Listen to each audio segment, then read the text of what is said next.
after discussing all these questions, let's move toward the second question. What is the rhyming pattern in the poem? Do all the stanzas have the same pattern? Okay, students, so as this question needs a detailed explanation, and we will discuss this question in the class, and we will write about this question in the class. Okay, so just let's move toward the next question on part number 3. Answer the following questions with reference to the context. He gives his harness bells a shake to ask if there is some mistake. Okay, there are some lines from the poem. Now we have to write it down the answers. Okay, by reading it out the stanza. Okay, who is he? Who is the he the poet is speaking about? Okay, so as we have read in the poem as well, that the poet is speaking about the owner of the woods. Okay, so you have to quote that the poet is speaking about the owner of the woods. Okay, come on to the next question. What is a harness? As we have discussed, that harness is a belt which is used for controlling the animals. Okay, so you have to write it down the meaning of the harness in this question. Okay, let's move toward the next question. What is the possible mistake? What is the possible mistake in the poem? As we have read in the poem, that the possible mistake would be stopping in woods with the with no farmhouse nearby, or might be it would be a possible mistake for the horse and for the poet as well. Okay, so that would be the possible mistake for would be the possible mistake that it would that for stopping in the woods and with no farmhouse nearby. Okay, now let's move towards page number 30. Students, let's move towards part B, which are suffixes. Suffixes are basically those words in which, when there's a word and when we add something in at the end of the word, it becomes an adjective. As you can see that here are some words, and they become adjectives when we put y at the end, okay, of them. So let's move towards the first question. Add the suffix y to these words and then use the new words, adjectives you have made in sentences of your own. Okay, students, so here are some words, and when we put y suffix at the end of them, then you have to then they become adjective as well, and then you have to make the sentences of these words. Okay, so let's discuss these words. Fluff, we have to put y suffix at the end of this word, it becomes fluffy. Okay, put y at the end of this word. Fun, you have to put fun at the end, you have to put ny, so it becomes funny, fun-ny. Okay, next is leaf, so you have to put y at the end of it and it becomes leafy, it becomes an adjective. The next word is sugar, you have to put y at the end, so it becomes sugary as an adjective.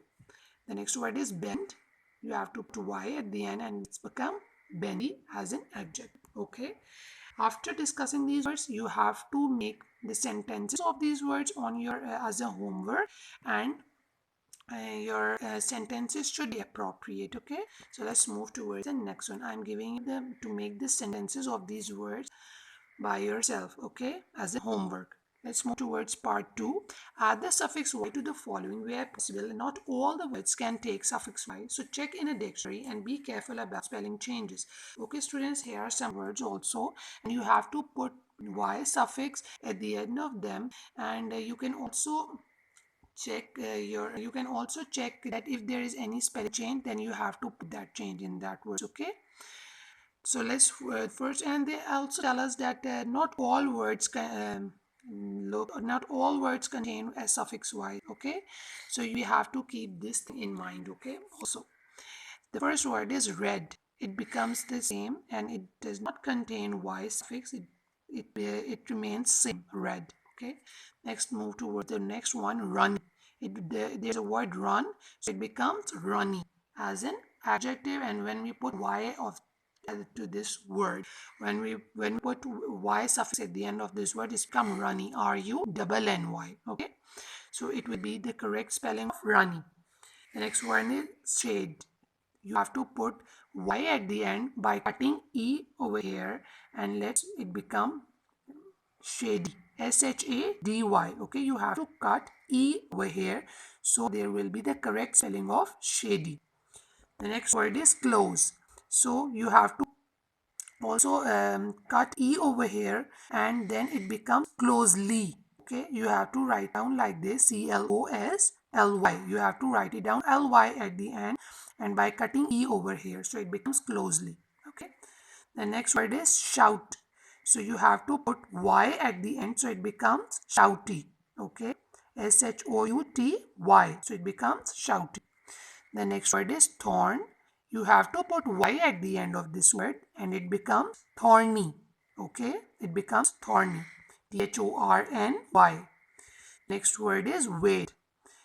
The next word is weight. So you have to put Y at the end, so it becomes witty. You have to put Y at the end of this word. Okay. The next word is cold. You have to put ly at the end, so it becomes the correct spelling of coldly. Okay. You have to put ly at the end of this word. Okay. So it will be the correct spelling. The next word is snow. You have to put y at the end, so it becomes snowy. Okay, so you have to let's move toward the next one, which is sun. You have to put ny, so it becomes sunny. SUNNY. I hope you all get clear. If there is any difficulty, you may ask in the comment section.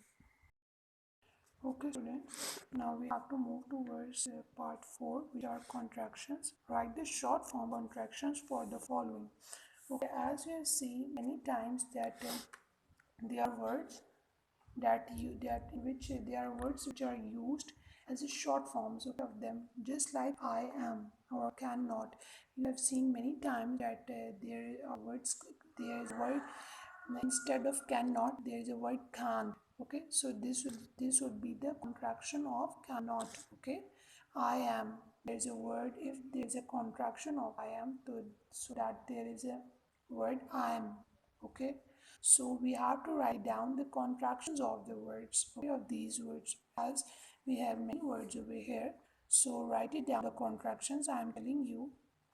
The contraction for I am is I apostrophe. You have to write it down just like this, I apostrophe over here, and then am. Okay, the next is have not. You have to write it down in a contraction just like have, HAVE, apostrophe, then N and T. Okay, haven't. The contraction for have not is haven't. Okay, the next is they have. So you have to write it down just like this, they, THEY, they, apostrophe, VE. Okay, they have. Okay, the next is we are. So the contraction of we are is we're. Okay, so you have to write it down just like this. In front of this word, B, W, apostrophe, R, E. Okay, we're. Okay, so the next is cannot. So the contraction for cannot is can't. You have to write it down just like this. In front of the word, CAN, can, apostrophe, then T, can't. Okay, the next is they will. So the contraction for they will is they'll. Okay, so you have to write it down just like this. You have to write it down THY, they, then apostrophe, then double L. Okay, they'll. The next is shall not.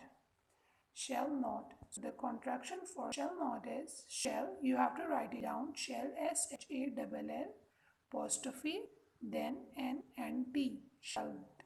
Shan't. Okay. The pronunciation for shall not would be like this, shan't. Okay. There's a lightly sound of not over there. Okay. The next is it is. So the contraction for it is it's. You have to write it down, IT, then apostrophe, then S. Okay. Just come to the next one. They are. Okay. So the contraction for they are is they. You have to write it down. They, then apostrophe, over here, then re, there, okay, there, will not. So the contraction for will not is will, you have to write it down, will, fully, then apostrophe, then an and t, will, okay. The next is I would. So the contraction for I would is I'd, okay.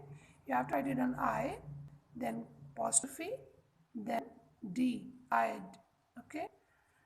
Next is she will. So the contraction for she will is she'll, S-H-E, she, okay. Then apostrophe and then L, she'll. Let's move over the next page. Okay, here is learning about.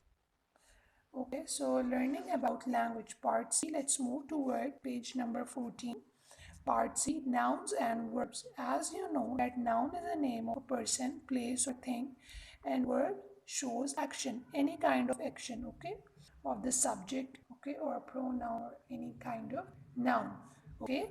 So let's move toward the sentences. Look at the sentences below. Look at the sentences below. He gives his harness bells a shake. They shake the branches and the fruits falls off. The word shake is used as a noun in the first sentence and as a verb in the second. Okay, so as you see that he gives his harness bells a shake. Okay, so here the word shake is used as a noun, okay. And in the second sentence they shake the branches and the fruit falls off, okay. So over here shake is used as a verb, as verb shows an action. So here are some words and we have to tell them that we have to use them in our sentences both as a noun and as a verb, okay. Below are some words that may be used as nouns or verbs. Use the words in a sentences of your own, once as a noun and once as a verb. So students, this is your homework and write it down, homework over here, and mark it that you have to make sentences of these words and one as a noun, this in a sentence, as there is a word. I'm giving you the example that there is a word line, so once you have to make the sentence of the word line as a noun and once as a verb, okay. So this is your homework, okay.